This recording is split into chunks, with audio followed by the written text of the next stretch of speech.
Puji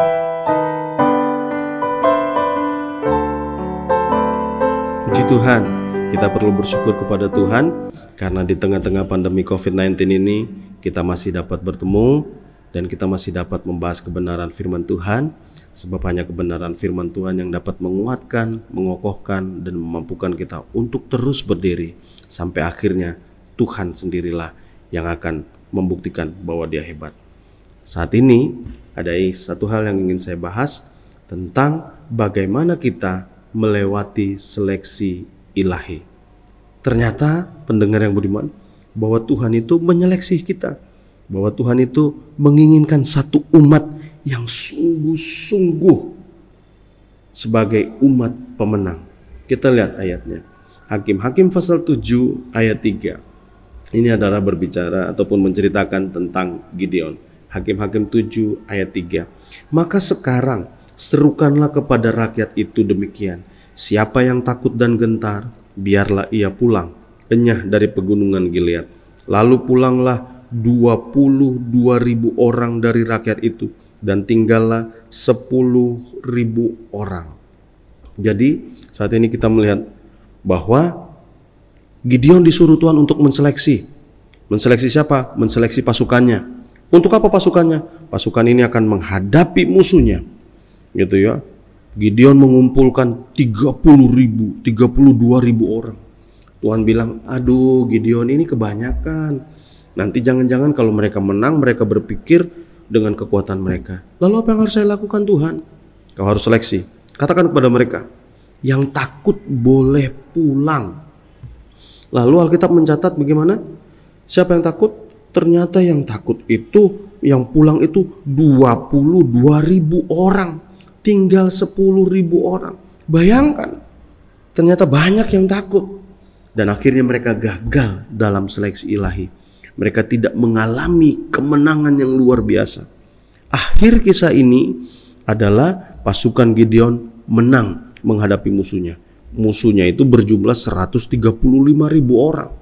Tapi Tuhan bilang 32.000 orang kebanyakan. Lalu diseleksi, pulang 22.000 orang, sisa 10.000 orang. Nah, kita belajar matematika. Mungkin gak 10.000 orang itu lawan 135.000 orang? Gak mungkin. Ya. Tapi ternyata Tuhan bilang itu juga masih terlalu banyak. Lalu mereka diseleksi lagi. Dan akhirnya tahu gak? Yang pergi berperang bersama-sama Gideon hanya 300 orang. 300 orang ini mengalahkan 135.000 orang. Kalau perbandingannya adalah satu orang anak buah Gideon melawan 450 musuh. Bayangkan, mungkin gak kita bisa mengalahkan sebanyak itu?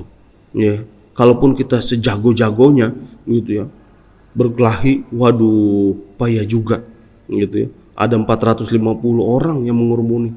Nah, gitu ya. Tapi ternyata Tuhan hebat. 300 lawan 135.000 orang tidak masalah.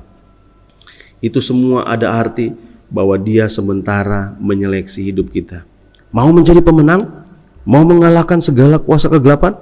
Mau hidup kita senantiasa menang dan menang terus? Mari kita lihat.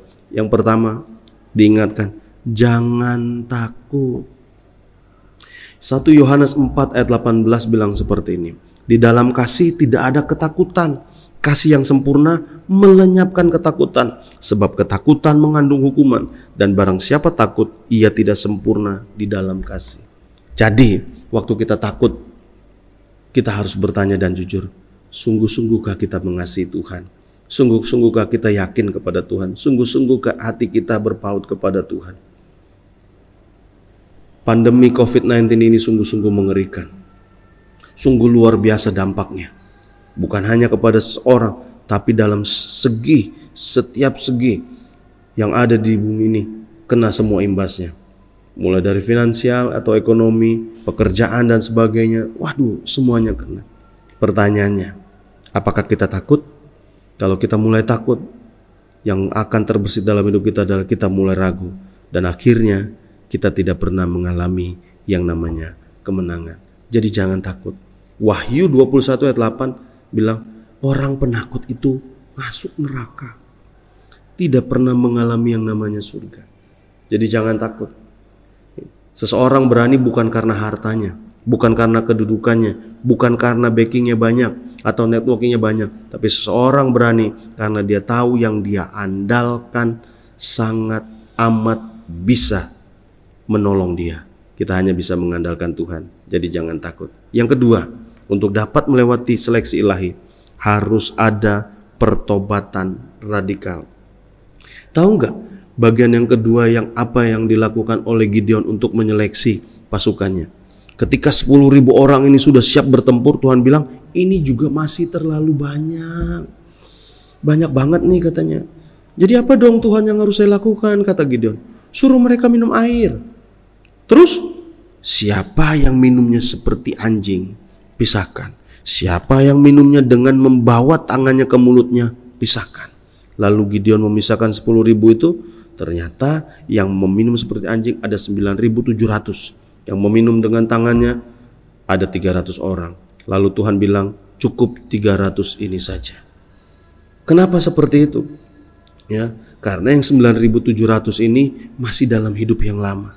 Tidak ada pertobatan yang radikal. 2 Petrus 2 ayat yang ke-20 sampai 22 bilang seperti ini. Sebab jika mereka oleh pengenalan mereka akan Tuhan dan Juru Selamat kita Yesus Kristus telah melepaskan diri dari kecemaran-kecemaran dunia, tetapi terlibat lagi di dalamnya. Dia tadinya waktu sudah percaya kepada Yesus bertobat, tinggalkan minum-minuman keras, tinggalkan rokok, tinggalkan judi, tinggalkan perselingkuhan, tinggalkan semuanya, mulai yang namanya rajin beribadah. Tapi ternyata dalam perjalanannya dia terlibat lagi di dalamnya. Dia kecemplung lagi, dia masuk lagi, dia ikut lagi, dia terbawa arus lagi. Alkitab bilang seperti ini, maka akhirnya keadaan mereka lebih buruk dari yang semula. Ayat 21, karena itu bagi mereka adalah lebih baik jika mereka tidak pernah mengenal jalan kebenaran daripada mengenalnya, tetapi kemudian berbalik dari perintah kudus yang disampaikan kepada mereka. Ayat 22, bagi mereka cocok apa yang dikatakan peribahasa yang benar ini, anjing kembali lagi ke muntahnya dan babi yang mandi kembali lagi ke kubangannya. Untuk kita dapat melewati seleksi ilahi dan akhirnya keluar sebagai pemenang, kita harus berani bertobat secara radikal. Sekali jadi anak Tuhan, tetap jadi anak Tuhan. Sekali tinggalkan dosa, jangan ikut lagi terlibat di dalamnya. Sekali buang dosa, jangan ambil kembali.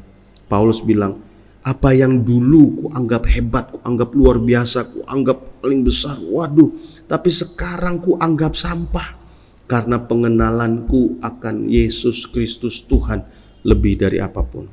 Yang kedua, kita harus berani bertobat secara radikal. Dan yang ketiga, kita harus taat dan sabar. Hakim-Hakim 7 ayat 9 bilang, pada malam itu berfirmanlah Tuhan kepadanya, bangunlah, turun menyerbu perkemahan itu, sebab telah kuserahkan itu ke dalam tanganmu. Sampai ke 22. Akhirnya Gideon menang. Kenapa?